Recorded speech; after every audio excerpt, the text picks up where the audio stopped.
Hello Charlotte, it's Wednesday and I am outside because I wanted to go for a walk and I thought, hey, why not record my video now? So that's what's happening. I always have some anxieties about recording in public because people look at you because you're holding a camera to your face. Today is the 13th of February 2013 and I was wondering, did anything happen today, like on this day, 13th of February, throughout history? So I did some Googling and no, nothing has happened. As I said, I Googled February 13th and all I got was the fact that it's Aquarius right now. If you were born today, you'd be an Aquarius, if you believe in star signs and all that. It's the 44th day in the Gregorian calendar, which is the one we use.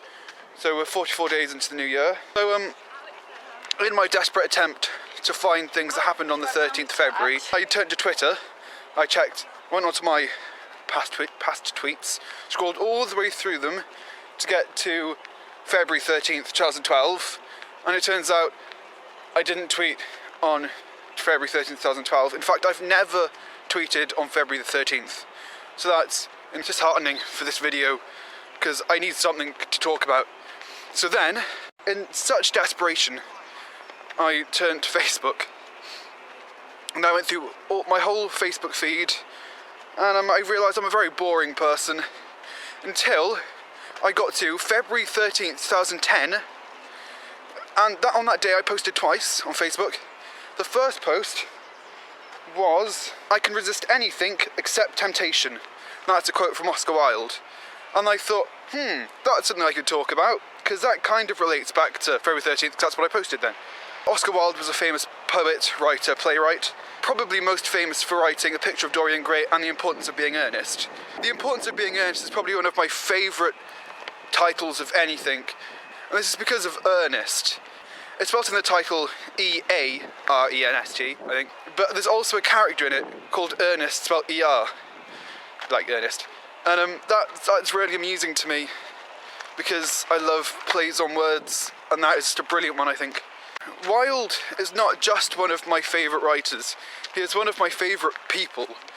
And this is because he was gay before being gay was cool, and he got like some major crap for it. Because homosexuality was illegal back then, he got arrested and sentenced to 2 years hard labour for being gay. During that time he suffered serious illness, and that took him to death's door. He was almost dying. And then 3 years after being released, he died, which is really sad. But I think I really admire him for like everything he did, and he inspires me. He said some really inspirational, quite funny things, like always forgive your enemies because nothing annoys them so much, which is just clever. And another thing that I love that he said: if one cannot enjoy reading a book over and over again, there is no use in reading it at all, which I completely agree with. If a book is that good, you're not going to get it all in the first read. I think the 14-year-old me was feeling rather philosophical that day, so I started posting Oscar Wilde quotes. Then the other thing I posted that day was, "It's great and awesome, it's grawsome." So on that bombshell, Charlotte, I'll see you on Friday. I just got back home and I realised that this is our 50th video, so happy 50th video. We got halfway to 100 and we're still going. So here's to another 50. Charlotte, I'll see you on Friday.